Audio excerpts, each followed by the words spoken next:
Hi! In front of me is Realme C53 and today I would like to show you how you can add emergency contact.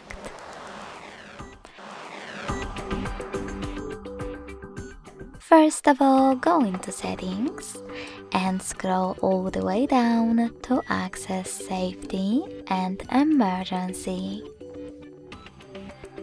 Now click on emergency contacts and tap on change setting in the pop-up. Then make sure that the switcher next to allow access to emergency information is on. When you are sure, go back.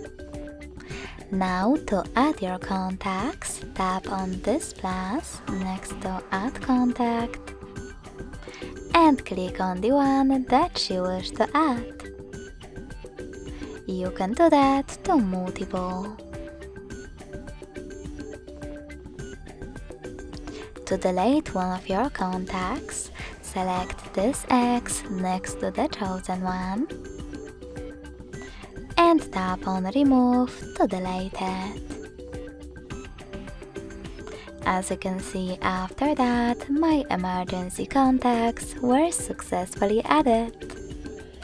Thanks so much for watching. If you enjoyed this video, don't forget to leave a like, comment and subscribe.